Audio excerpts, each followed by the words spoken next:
Olá, seja bem-vindo a mais um Universiência, o primeiro programa brasileiro de TV aberta e internet que é produzido por meio de uma colaboração entre universidades e TVs públicas nordestinas. Vem com a gente acompanhar a ciência que é produzida no Nordeste. Nesta edição, pesquisadores explicam o que é a ciência e sua importância para a nossa qualidade de vida. Um olhar sobre a arquitetura moderna na Bahia. E ainda, cientistas estudam a relação do chá da ayahuasca com a redução dos sintomas da depressão.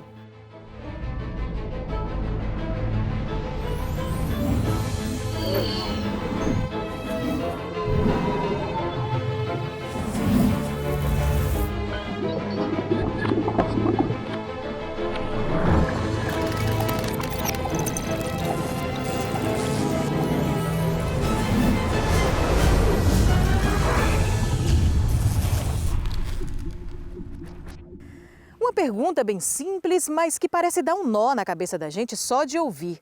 O que é a ciência para você? Pesquisadores da Universidade Federal de Pernambuco trazem uma explicação bem prática para a gente. Você já deve ter ouvido falar sobre pesquisa científica e como ela é importante. Mas você sabe exatamente o que é a pesquisa científica?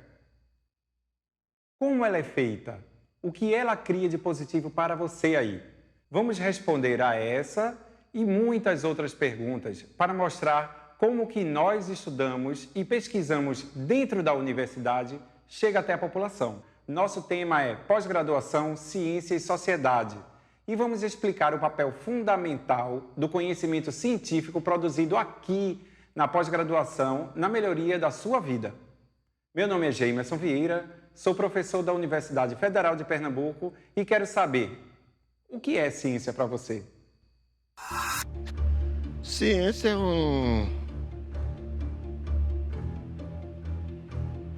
Eu tô por fora. Agora me pegou. Eu não sei distinguir, mas que seja relatado um lado positivo. No meu entender, é a ciência que vem a trazer benefício para toda a sociedade. Eu acho que é o estudo de tudo, na verdade, porque tudo envolve ciência. A vida, o mundo, enfim, tudo é ciência, tudo está envolvido a ciência. Para mim a ciência é uma base de estudos, análises, quando a gente junta fatos para realmente comprovar que uma coisa está acontecendo, que alguma ação precisa ser tomada de fato. É estudo, é tecnologia, é inovação, é revolução. Não, eu recuso como falsa, como ideológica essa afirmação. Nenhuma realidade é assim mesmo. Toda realidade está aí submetida à possibilidade de nossa intervenção nela. Sempre quando a gente vai conceituar algo, ele se torna complexo, né? Então a gente sempre diz que aquilo que a gente costuma falar no dia a dia, né? A gente, quando vai conceituar, a gente vê a complexidade que está por trás. Então, a ciência em si, a gente pode dizer o que ela não é, né? O eu acho, por exemplo, não faz parte do contexto científico, porque a ciência, ela parte de uma série de métodos, ela parte de uma série de evidências, ela busca evidência, ela busca construir algo que possa ser verificado, que possa ser testado, ela busca elementos que possam ser averiguados, né? E que não dependem da nossa opinião ou de um mero achismo. Nesse nosso contexto que a gente fala tanto das vacinas, as pessoas anti-vacinas, né? Então, que evidências existem por trás disso que elas estão falando? Que peso científico, que conhecimentos que sustentam aquilo que elas falam? Muitas vezes é baseado no seu simples achismo. O que a questão da internet fez hoje, com essa democratização, é que nem todas as pessoas que falam na internet têm esse compromisso com essa propriedade.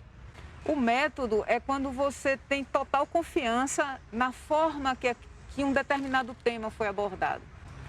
As vacinas, por exemplo, elas não foram disponibilizadas para a sociedade a partir de algo completamente solto, de forma alguma. Ela tem etapas, né?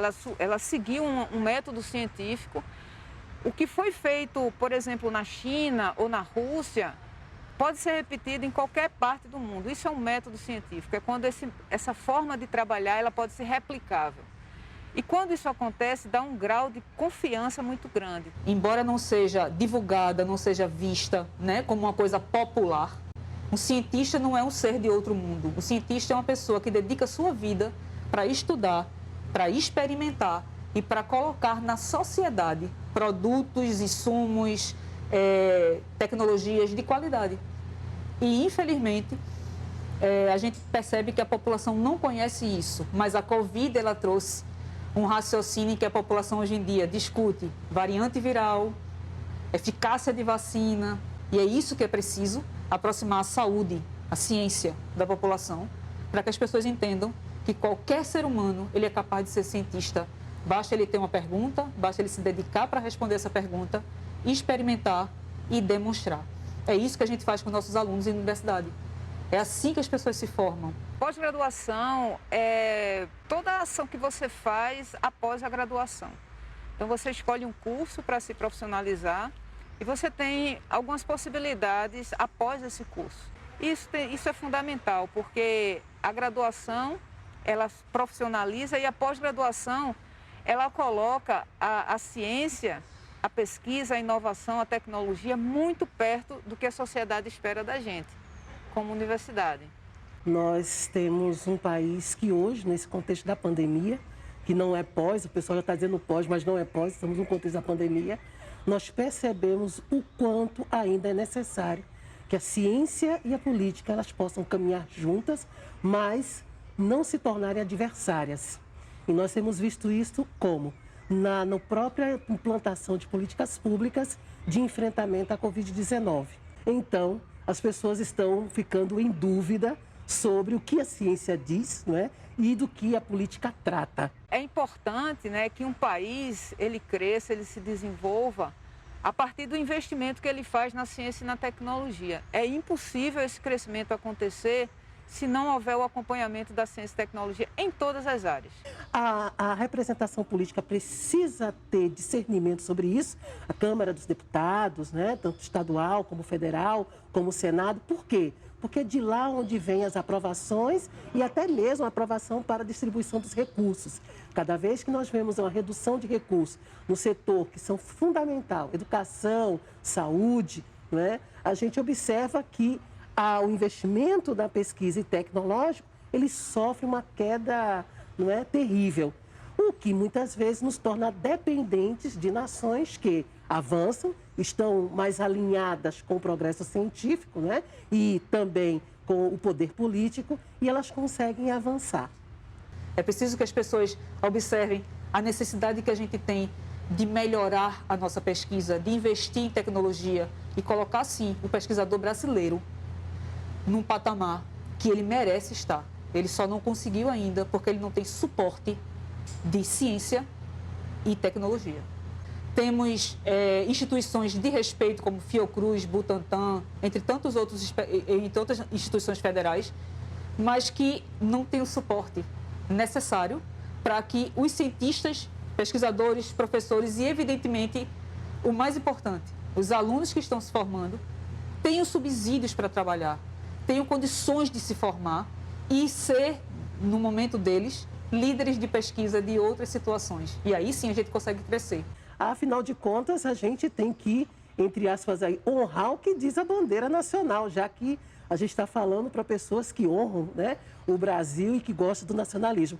A ordem tem que ter progresso. Daqui a pouco a Univerciência volta trazendo um olhar especial sobre a arquitetura moderna na Bahia. Fique com a gente.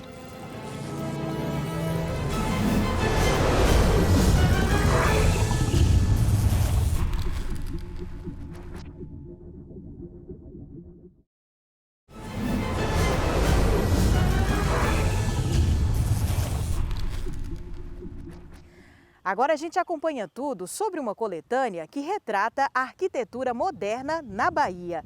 As obras são frutos de um trabalho especial de pesquisadores da Universidade Federal da Bahia. Um resgate da memória e relevância da produção baiana no legado arquitetônico brasileiro. Esse é o tema que norteia a coleção de livros Arquitetura Moderna na Bahia, de autoria do professor Nivaldo Andrade. A coleção, lançada pela Edufba, conta com 5 volumes e foi baseada na tese de doutorado do professor, que ganhou com a obra o prêmio da Associação Nacional de Pesquisa e Pós-Graduação em Arquitetura e Urbanismo. Então surgiu uma inquietação minha com o fato de que os nossos estudantes de arquitetura, eu inclusive, os meus alunos também na Faculdade de Arquitetura, acabamos estudando arquitetura moderna, aquela arquitetura produzida no Brasil entre os anos 40 e 50, sem quase qualquer referência à Bahia. A gente estuda as obras do Rio de Janeiro, de São Paulo, que são relevantes, mas é como se a Bahia não tivesse tido qualquer importância nesse debate sobre arquitetura que ocorreu nesse período. E quando a gente analisa os projetos, a gente percebe que existia uma produção excepcional, especialmente no governo de Otávio Mangabeira, entre 47 e 51, e que ela não é tratada nesses livros publicados por autores de outros estados.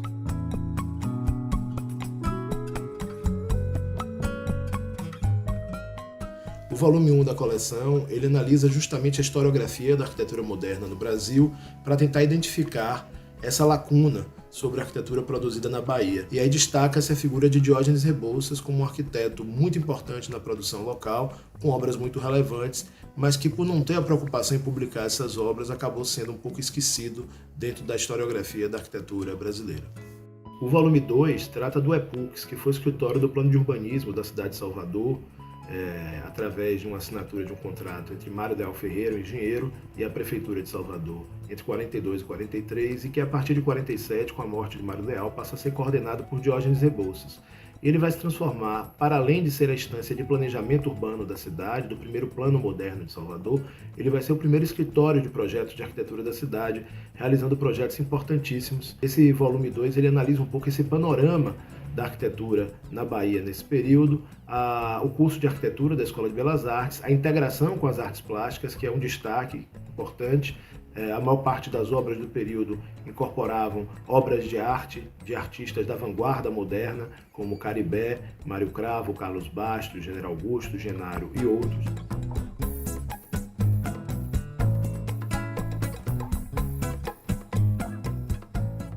O volume 3 destaca os projetos que Diógenes Rebouças elaborou para Anísio Teixeira, com especial destaque para o Centro Educacional Carneiro Ribeiro, na Caixa d'Água, formado pela Escola Parque e pelas escolas classe, que é uma referência de arquitetura educacional até os dias de hoje. Diversos projetos importantes foram elaborados no Brasil inteiro, desde os anos 50, quando esse projeto é finalizado, até hoje, inspirados na Escola Parque. O volume 4 aborda o projeto do Teatro Castro Alves. A história da construção do Teatro Castro Alves ela é muito interessante, com muitas viradas, muitos acontecimentos, e esse livro resgata um pouco esse processo, inclusive a polêmica que envolveu a mudança do projeto primeiro para o projeto que foi efetivamente executado, que é o que está hoje lá no Campo Grande. O quinto e último volume fala do processo de infraestruturação do turismo no estado da Bahia, com a construção dos primeiros hotéis importantes de porte, e destaca 2 projetos de autoria de Diógenes Rebouças. Um é o Hotel da Bahia, que todo mundo conhece, foi o maior hotel e era o hotel mais importante da cidade de Salvador, no Campo Grande. Projeto de Diógenes Rebouças com Paulo Antunes Ribeiro, foi publicado em revistas estrangeiras, se tornou o salão de recepção da Bahia. O outro é um projeto pouquíssimo conhecido, até porque ficou sem finalização durante muito tempo e hoje está abandonado, mas que é uma obra-prima da arquitetura moderna brasileira, que é o Hotel de Paulo Afonso, na cidade de Paulo Afonso, em cima do cânion do Rio São Francisco. Esses 2 projetos são analisados em detalhe e mostram o papel da Bahia importante na arquitetura hoteleira brasileira. Foram os 2 principais hotéis modernos de grande porte construídos no Brasil até aquele período. Eu acredito que essa é uma coleção que interessa não só aos estudantes de arquitetura e arquitetos, mas também as pessoas interessadas nas artes plásticas, na integração da arquitetura com a educação, por causa da contribuição de Anísio Teixeira, e na própria história da Bahia neste período.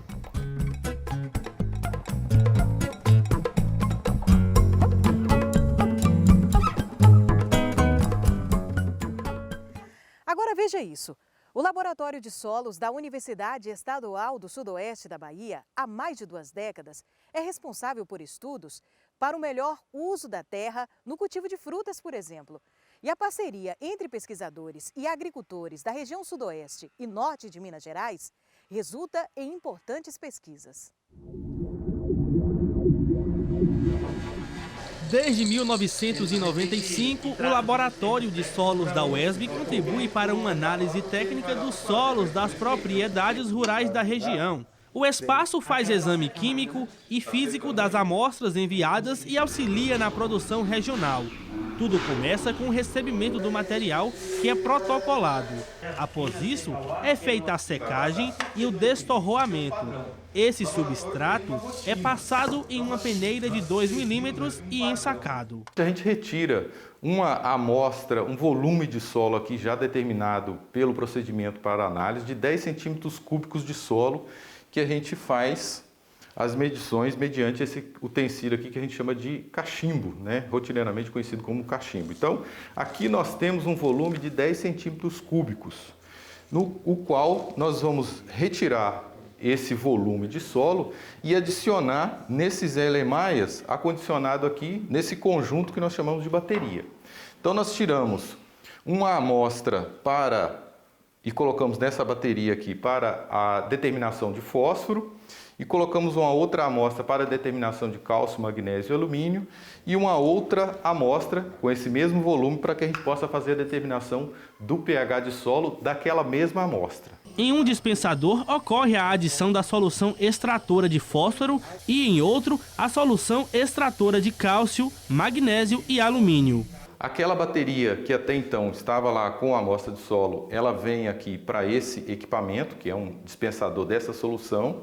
Então nós adicionamos aqui 100 ml da solução extratora para fósforo e adicionamos 100 ml da solução extratora para cálcio e magnésio, que é uma solução de cloreto de potássio.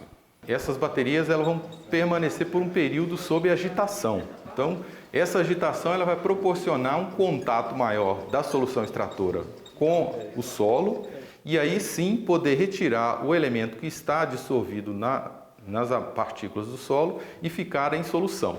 Após 30 minutos de agitação e 24 horas de descanso, as baterias são levadas para outro dispensador, onde é retirado 25 ml da mistura. O material é colocado em 2 baterias diferentes para a determinação do cálcio, magnésio e alumínio. Bom, a determinação de cálcio, magnésio mais alumínio é justamente para que a gente possa quantificar esses elementos no solo. O procedimento é feito por titulação, né? Então, aquela alíquota que foi anteriormente retirada da bateria anterior, elas são adicionadas em baterias separadas e essa determinação ela é feita por titulometria. Em mais um espaço, outro técnico do laboratório faz a determinação do potássio, do sódio e do fósforo. Agora nós trouxemos uma alíquota daquele extrato para que a gente possa fazer a determinação no fotômetro de chama do potássio e do sódio. E no caso da determinação do fósforo, ele é feito aqui no fotocolorímetro. O laboratório também determina o pH do solo, que é o potencial de hidrogênio. Quanto mais H2, mais índice de acidez o solo tem. Lá naquela sala de preparação, nós tiramos uma amostra de solo para determinação e adicionamos naquelas baterias lá para determinação de fósforo, cálcio, magnésio e potássio. E nós retiramos também um volume de solo em torno de 10 centímetros cúbicos para fazer a determinação do pH em água. Esse recipiente ele vai sofrer também uma agitação, permanecer por um repouso e posteriormente a gente faz a determinação aqui no equipamento chamado pHmetro, que ele vai dar uma estimativa da atividade desse hidrogênio que, quando em atividade alta, ele causa problemas de disponibilidade de nutrientes. Após todo o estudo, o laboratório emite um laudo para que o produtor possa, junto com o técnico da sua propriedade, atuar na melhoria do solo.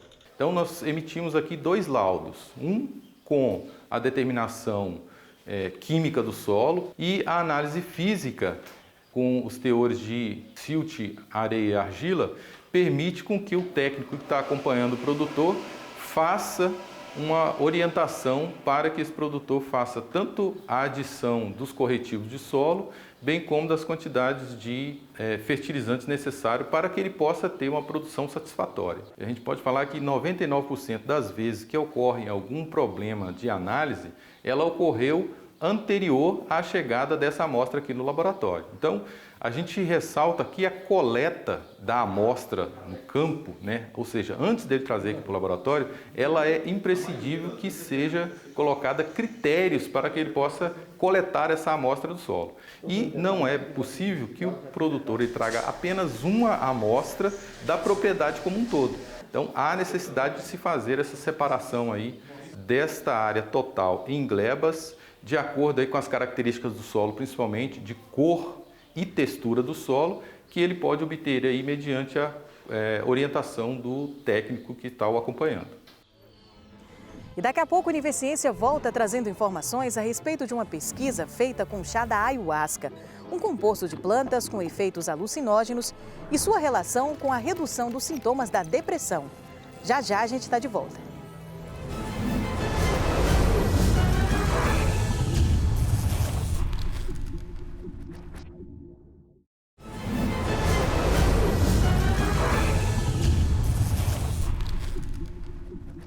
Pesquisadores da Universidade Federal do Rio Grande do Norte realizam um estudo com o chá da ayahuasca, um composto de plantas com efeitos alucinógenos, para investigar a sua relação com a redução dos sintomas da depressão. De olhos fechados, aquela perspectiva de que você está vendo algo que se assemelha muito a um sonho, que tem a realidade de um sonho, que tem a clareza de um sonho. A ayahuasca é uma substância que tem origem em culturas indígenas da América do Sul. Ela é uma substância que tradicionalmente é produzida a partir da mistura de duas plantas originárias da América do Sul, particularmente da floresta amazônica. Usado para fins terapêuticos e rituais religiosos, como o xamanismo e o santo daime, o chá de ayahuasca é famoso pela capacidade de induzir modificações intensas na percepção, emoção e cognição. Para além dos rituais religiosos, a ayahuasca é também a propulsora da pesquisa em torno dos psicodélicos. Nesse primeiro conjunto de estudos, a gente recrutava pessoas dessas igrejas que tinham muita experiência com o uso da ayahuasca, trazia essas pessoas para dentro do hospital e avaliava o cérebro dessas pessoas durante os efeitos da ayahuasca usando um equipamento de ressonância magnética, de imagem por ressonância magnética hospitalar. Então, a ideia de utilizar esse tipo de equipamento é que ele dá a possibilidade de você avaliar ou de você observar o cérebro ou algumas funções do cérebro de maneira não invasiva. Nesse primeiro grupo de estudos, a gente estava interessado em avaliar mudanças no cérebro ou o comportamento do cérebro durante os efeitos agudos da ayahuasca. Ficou evidente para a gente já nessa época que várias pessoas que faziam uso da ayahuasca ritualística dentro dessa igreja estava ali por um benefício terapêutico que aquelas pessoas tinham encontrado. Foi quando a gente começou a trazer a ayahuasca para dentro do hospital e avaliar, então, o efeito antidepressivo da ayahuasca em pacientes que tinham o que a gente chama de depressão resistente ao tratamento. A gente fez um primeiro ensaio aberto com 7 pacientes e observou um efeito antidepressivo bastante robusto. Em outras palavras, esses pacientes, depois de uma única intervenção com ayahuasca, já 24 horas depois da intervenção, já apresentavam uma melhora significativa dos seus sintomas. Nesse primeiro estudo, a gente acompanhou os pacientes por 21 dias e percebeu que depois de uma única dose com ayahuasca, esses sintomas de depressão permaneciam reduzidos por 21 dias. O segmento das pesquisas é dado no Instituto do Cérebro da Universidade Federal do Rio Grande do Norte, em parceria com o Hospital Universitário. O estudo é o único no mundo a testar uma substância psicodélica em pacientes com depressão maior, usando um ensaio randomizado controlado por placebo. Nesse estudo, com 35 pacientes, o que a gente observou foi um efeito significativo antidepressivo da ayahuasca, superior ao efeito antidepressivo significativo que a gente encontrou do placebo. Então, realmente, o efeito placebo em ensaios clínicos para depressão é um efeito que deve ser observado para avaliar os efeitos antidepressivos da medicação que você está interessado em avaliar. A gente observou que pacientes que fizeram uso da ayahuasca também reduziram marcadores de inflamação. A gente percebeu que depois do uso da ayahuasca, pacientes reduziram marcadores que estão associados a estresse, como, por exemplo, cortisol. E o que a gente viu foi que os pacientes com depressão também apresentavam mudanças significativas nesses marcadores de neuroplasticidade, levando a crer que a mudança por trás, ou o benefício terapêutico por trás da ayahuasca, é um benefício que carrega vários fatores, então é um benefício que parece ser multifatorial. O Brasil atualmente ocupa o 3º lugar no mundo em pesquisas de qualidade com substâncias psicodélicas. As perspectivas são de alternativas para pacientes com alto grau de resistência a tratamentos convencionais. O grupo de pacientes que a gente tem trabalhado são pacientes que têm 10% de chance de responder a qualquer tratamento disponível que há no mercado. Então a gente tem um problema muito grave, eu diria, que a gente na ciência precisa resolver, que é a alternativa para esses pacientes que não são um número pequeno de pacientes. A ciência não pode ser vedado o direito de fazer pesquisa, como foi o caso para essas substâncias durante quase 30 anos. Então, durante quase 30 anos, a gente não pôde fazer pesquisa com esse tipo de substância, e o que configura um absurdo sem precedentes na ciência.